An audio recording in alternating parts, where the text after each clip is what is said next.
What emotions stir in you over Mother's Day? We know for many, including us, it can include feelings of loss, significant life events, and anniversaries. Stay with us and we'll share how we've learned to navigate the waters of loss and heartache and still land in joy. We searched, we needed, and we realized there were pieces missing to help us move forward after back to back really hard life challenges. Here we are, two sisters by birth, connected in our search to find peace and joy again. And helping others find the same. Having lost a child, I can only imagine the emotions that come with Mother's Day. Tell us how you navigate those waters. Mother's Day has definitely been an evolution for me. I remember the last Mother's Day where I sat across from both of my kids.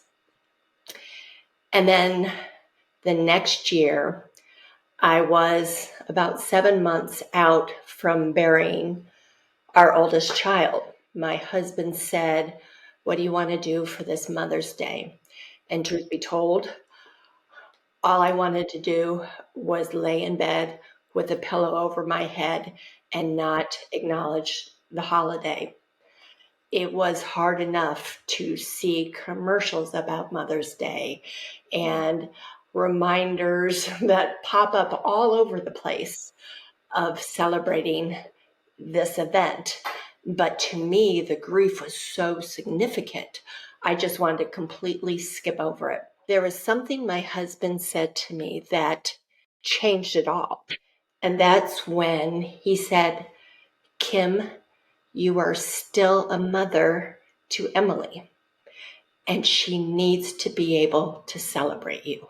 And that's what I needed to hear to realize that this day just wasn't about me as a mother, but it was equally important for my husband and my living daughter to be able to acknowledge the role I play in their life.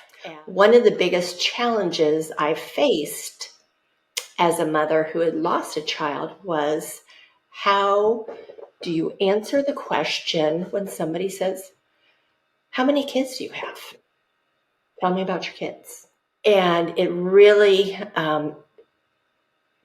it would catch me on how to answer, more so because I didn't know how their reaction was going to be.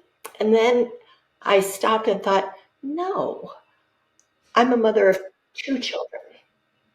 And so when that question is asked of me now, these years later, I always start and talk about my incredible daughter. And then I go to, and we lost our son at 27.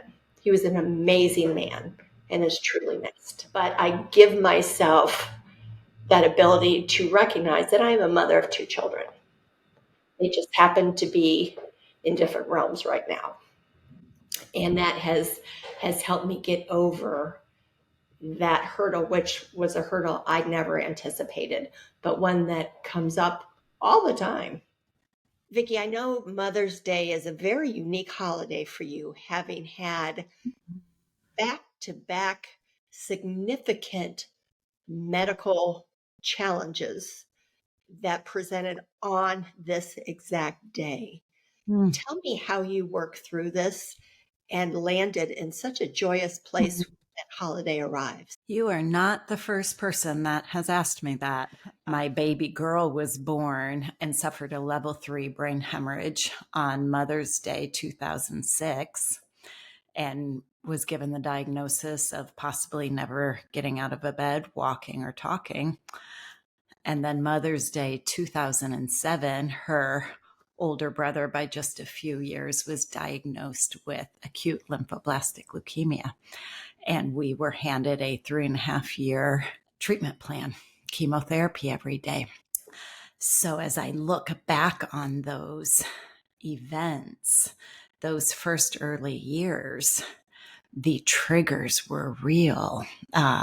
Turning the calendar to May, feeling the feels, seeing the spring flowers, all of the things that come with this glorious time of spring.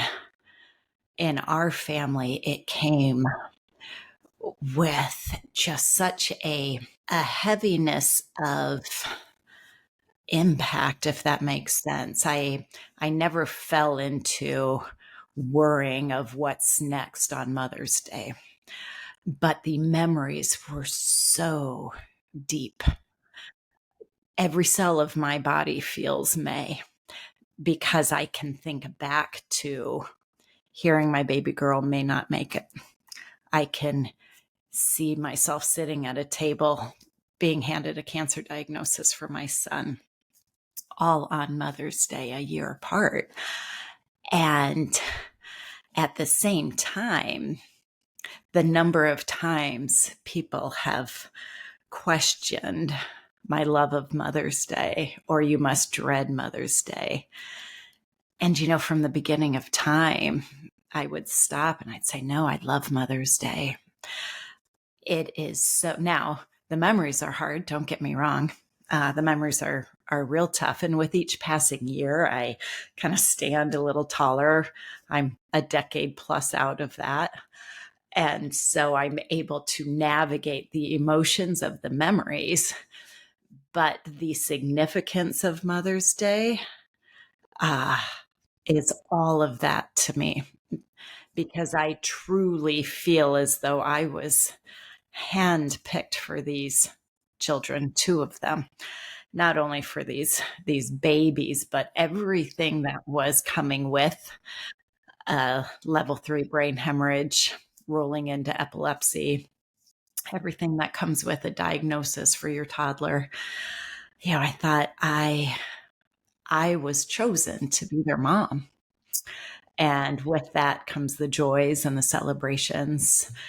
With that, as moms, we also know it brings heartache and worry and fear if we let it in. If I gave it space, it could turn into truly a paralyzing state of the buttons, letting those buttons be pushed.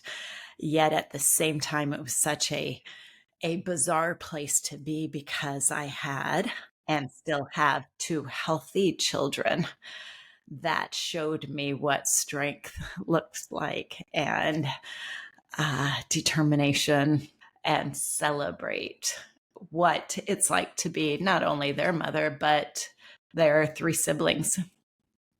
Because between all of my children, they have embraced what this day brings to our family.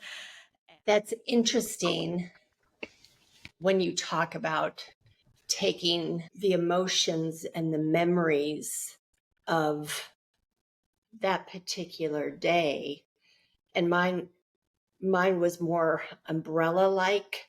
And I do remember that I sat on a bench, and I remember having to consciously remove myself from television, radio, even social media, because everybody was in celebratory mode. So that was the real work I had to do. Mm-hmm. Was okay, they're not going to cancel Mother's Day for me.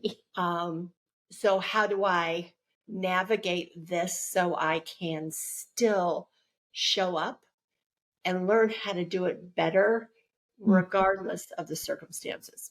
And it took a while. It wasn't easy, but it took a while, and I'm there now.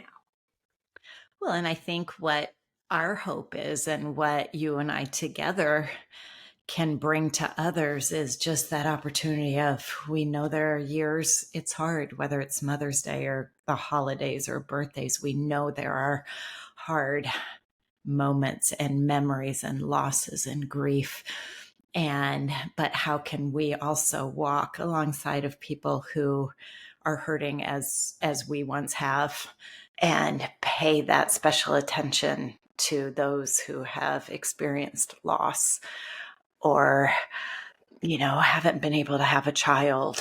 And all of our stories look different, yet many of us have that catch in our heart. So to just be conscious of that, with those around us, and and still be able to understand the emotions that we carry, and at the same time stay present for our family, stay present for our kids who want to celebrate us, and stay present for our friends and who's hurting, and how we can together as a tribe of women just extend that hand. And as soul sisters, we want you to know that it's okay.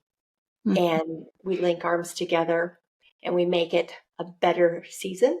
We make it a better holiday, and we figure out how to do it with joy and peace together.